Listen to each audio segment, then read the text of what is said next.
I'm Alex Michelson. This week, the issue is forcing you to pay for health care. Without the mandate, everybody's premiums go up. That's a key part of California Governor Gavin Newsom's state insurance plan. The governor standing by to answer some tough questions from us. Also, as state after state votes to restrict abortion, the issue is whether California should flex its economic muscle in retaliation.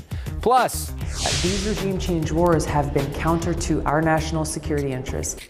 Presidential candidate Tulsi Gabbard tells us why she'd bring home all U.S. troops from all major conflicts. It's an exclusive one-on-one interview. Here to offer their take, our panel, Mike Murphy, Dan Schnur, Caroline Heldman. They're really smart. The Issue Is starts right now.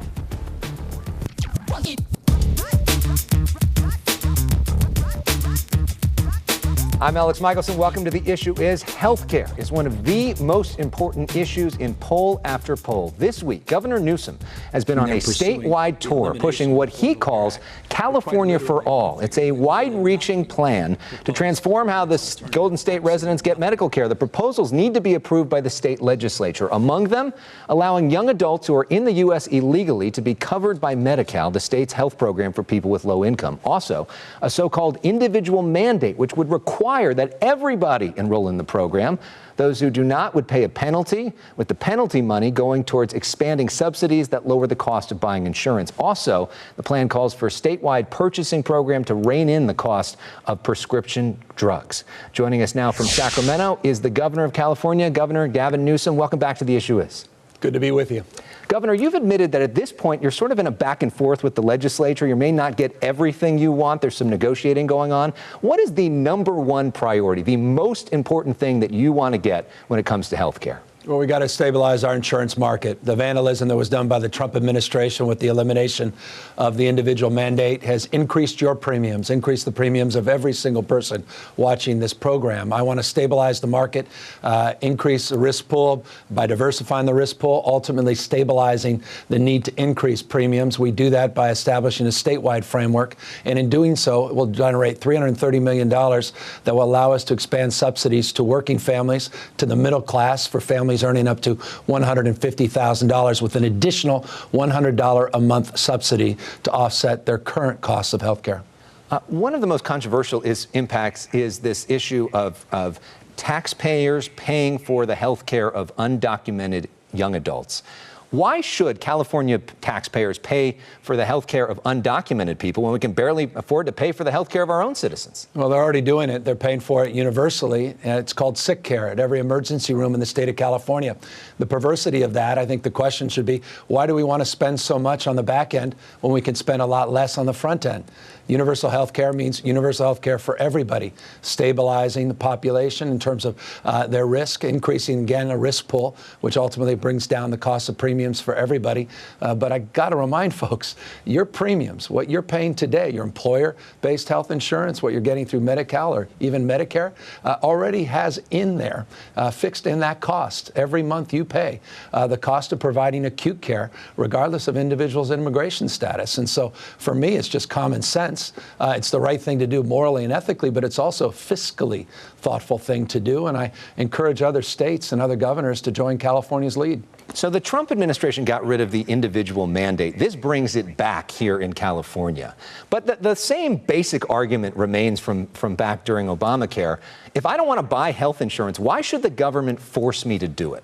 Well, why should we pay more in our premiums? Because you are not investing in broadening the societal risk pool. The fact is, our premiums went up last year because of Donald Trump. There was a massive tax increase in this country, felt by every Californian that has health insurance. We estimate of the 9% that we had increased in our premium through our California Health Exchange, 5% of that came because of the elimination of the individual mandate. We believe that we have the capacity to lower premiums, increase coverage, and then provide more subsidies for those struggling to make ends meet if everyone participates. By the way, that's not Obama's idea. That was the idea of a Republican think tank, ultimately manifested through a Republican governor in Massachusetts that advanced this effort. It used to be universally accepted across the political aisle. Now, of course, the Trump administration is not just trying to eliminate the mandate and increase your premiums. They're trying to eliminate every other protection that was part of the ACA that impacts every single person watching. Of course, that Republican governor was Mitt Romney.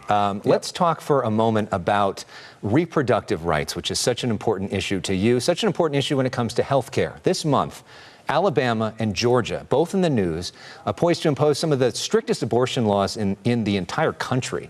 Some have suggested that Hollywood should pull out of Georgia. Alyssa Milano suggesting maybe there should be a sex strike. How do you think that Californians, and perhaps the state itself, how should California as a state respond to this? I think these are unconstitutional laws. It's not unique, by the way, to Georgia, not unique to Alabama. We've seen this in Iowa, Mississippi, Kentucky. We've seen it in North Dakota. Luckily, the courts have intervened in a number of those states. Ultimately, courts will intervene in the Alabama and Georgia instances. But California can now invite back production into the state. We need to recognize we need to do more to support that production beyond tax credits. And I encourage these boycotts of sorts to the extent that it ultimately will bring back an industry that we birthed here in our state. But do you think that the state itself should pull some deals from Georgia? We've seen things like that in the past. Should we pull deals from Alabama? Should there be a statewide response? Yeah, I mean, look, that's up to individuals to the extent that we've seen this in the past with LGBTQ issues.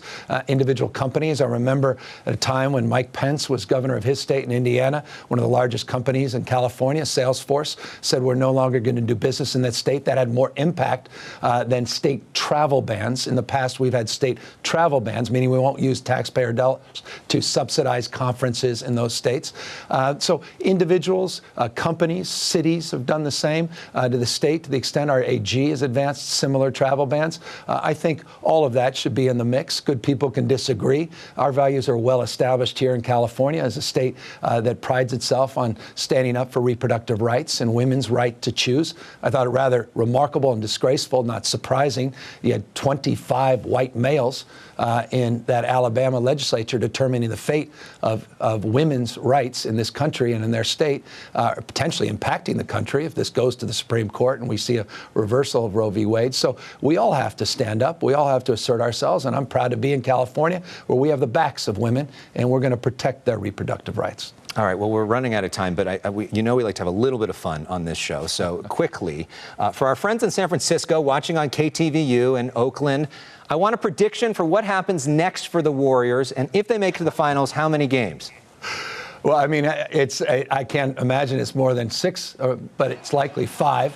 But look, it is good to see the Warriors of old, even without Durant. We love Durant, but it's good to see the Warriors of old. I hope this continues. Forgive me, Laker fans.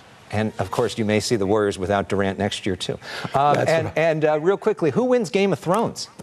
Oh, geez, I'm not going to go there.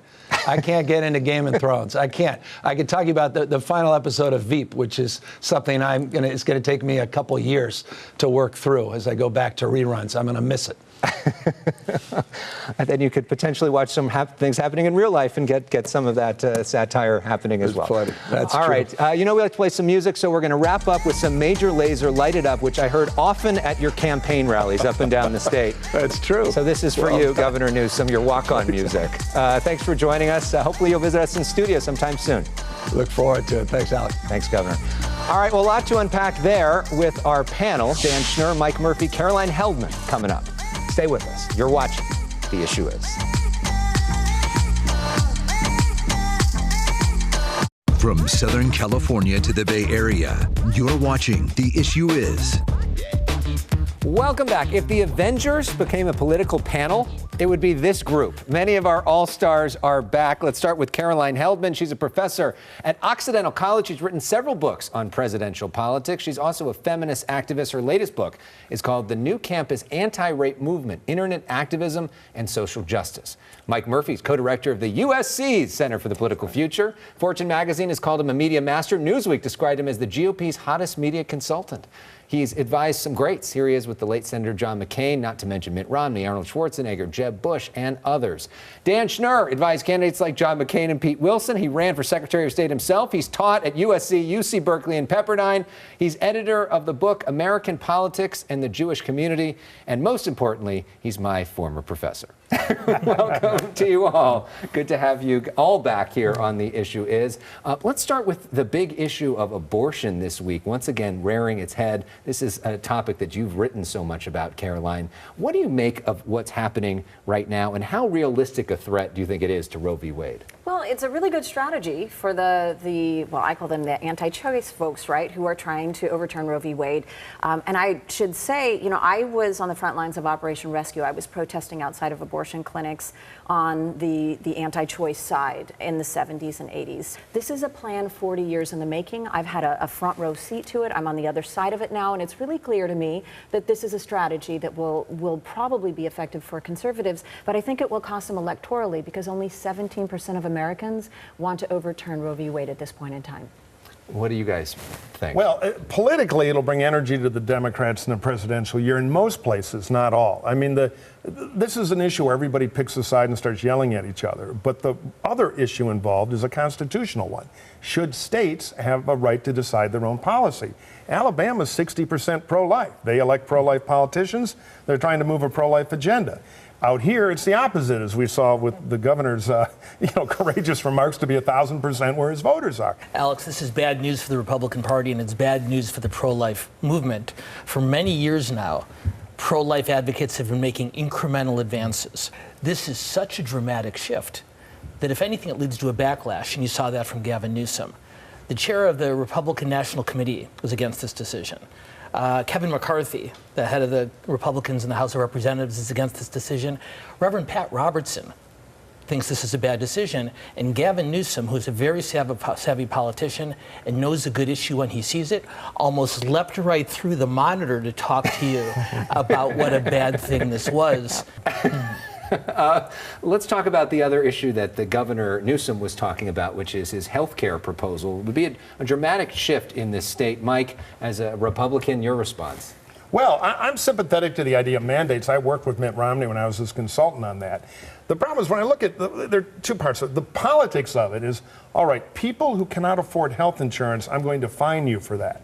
That is a tough political equation, which is why this plan's in some trouble, even in the almost rubber-stamped Democratic legislature. The California Nurses Association are attacking it for the left because they're for single payer, which the governor pledged to them when he needed their vote he would do. Dan, what do you make of the politics of the undocumented aspect of this, that he wants to give health care to people 26 and under?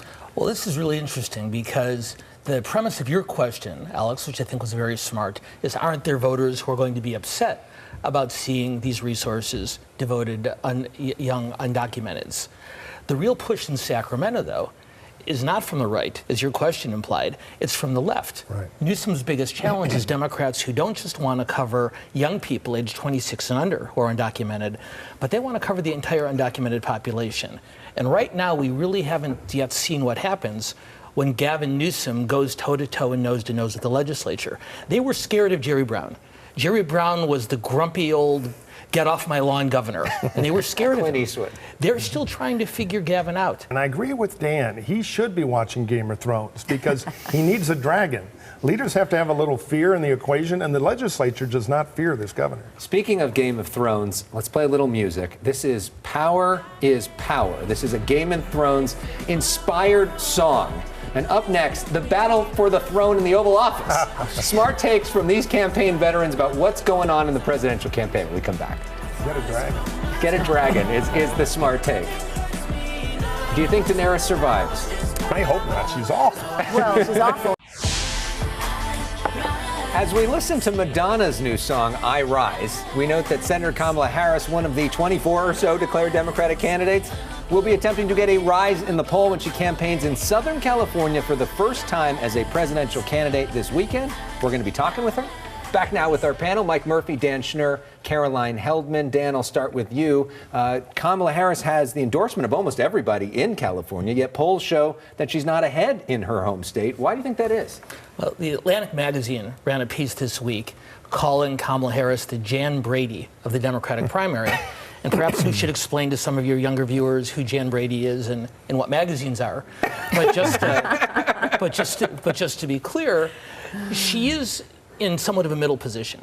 If you think about what has impressed her supporters most about her, where she's been her most forceful, has been in the Judiciary Committee, taking on Comey, taking on Sessions, taking on Kavanaugh. On the stump, she comes across as somewhat more cautious. And what she's going to have to figure out a way to do is to shift that persona that shows up on the Judiciary Committee onto the stump. To keep with that theme, Mike, who is Marsha? Oh, I'm pop cultured out. I will say this about the presidential race. I've done a couple of them. And the hard lesson you learn is that the voters in Iowa and New Hampshire, who are very important, are on their own schedule. They're not on the pundit schedule. This is too early to know anything. Those voters don't start to land till Thanksgiving, end of the year. So we're tasting a cake here before it's gone in the oven. Well, I think Kamala Harris is facing an uphill battle because she, first off, is a woman running for the presidency. And we know that there are severe barriers to that because we conceive of this position as being a highly masculine position. So even when two men are running, they tend to feminize one another because it's always a contest of masculinity. 13% of the American population is angry or upset at the idea of a woman in the White House. And that is a larger gap than we've ever seen between a winning and losing presidential candidate. And those are people that are just admit that, to a pollster, too. Correct. And one last note, Bill de Blasio got in the race this week. This is how his hometown paper covered it. De Blasio runs for president on the New York Post. They're literally laughing at him. Pictures of people laughing at him. But Mike, you say, well, look, he's got a shot? So here's the deal. The New York, if New Yorkers draw a map of the world, there'd be New York City and some blurry stuff out in the distance. There's no early New York primary. And so I just see them piling up on him. He's like a beaten down stock. I see the problems too, but watch his announcement video. It's on Twitter. I think the Democratic electorate, and there's some polling about this, is looking for kind of three different interlocking piles. Identity, which means either non-white or woman, progressive economics, tax the rich, kill the corporations, and a fighter to take on Trump. He's all three. And for all the laughing, I'm old enough to remember the New York City mayor's race, and everybody was laughing about him too. And he came out of nowhere to crush everybody. Caroline, Dan, just you, yes or no, do you think Bill de Blasio could be the Democratic nominee? Yes. Anybody can. There's 24 of them. All right, that's Look out for Kardashian. There's still more to come. No. Okay. Well, as we go to break, we're going to play a little Start Me Up from the Rolling Stones. Mick is healthy again. They're going back on tour. And as Biden, Bernie, and Keith Richards proved, 75 is the new 25. We want to encourage you to check out a special podcast with our panelist, Mike Murphy. He's taking you behind the scenes of what it's really like on a presidential campaign. In fact, all of our past shows are available in podcast form. Search for The Issue Is wherever you stream. And please subscribe. Our thanks to a great panel this week. Up next, my one-on-one with presidential candidate Tulsi Gabbard. Stay with us for more of The Issue Is. Caroline's ready to dance. What did it say about a presidential candidate after the panel? A little Hawaiian music to introduce the presidential candidate from Hawaii. Democratic Congresswoman Tulsi Gabbard is looking to make history. Gabbard says the key to winning back the White House is bringing our troops home. Well, it's all of us. Tulsi Gabbard greets supporters in Santa Monica. The Hawaii Congresswoman has given a lei and a standing ovation from local Democrats. The soldier in the Army National Guard is running on a non-interventionist foreign policy. We spoke in an exclusive interview. I will end these wasteful regime change wars, work to end this new Cold War and nuclear arms race. She says she'd pull all troops out of Afghanistan, Iraq, Syria, and not send any to places like Venezuela. Since 9/11 alone, we've seen anywhere from $6 to $8 trillion going to pay for these wasteful regime change wars. Joining the National Guard after 9/11. Gabbard says ending these wars will allow her to pay for things like universal health care and tuition-free college. What happens if we all of a sudden leave? Are you worried that Russia or China or Iran or some of these other countries might fill that power vacuum? You know, it's an unfortunate argument that often dismisses the fact that it is our regime change wars in these countries like Iraq, Libya, Syria, our ongoing war in Afghanistan that have undermined our national security, have made us less safe by strengthening terrorist groups, like ISIS. If elected, Gabbard, a surf enthusiast, would make history in a variety of ways. At 38, she'd be the first millennial president, the first woman president, the first Hindu president, and the first Iraq war veteran to be president. There's no question that having these experiences of deploying twice to the Middle East, of seeing firsthand not only the high cost of war, but also the importance of our national security, these things are not only motivating me to run for president, but they are what makes me qualified. And you can watch the full interview with Congresswoman Gabbard online by going to youtube.com/Alex Michelson. A final note, this week we lost a great American comedian. We're enlisting the help of Carol Burnett for this tribute.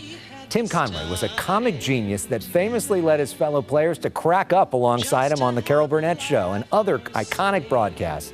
His son, Tim Jr., is one of our all-time favorite panelists.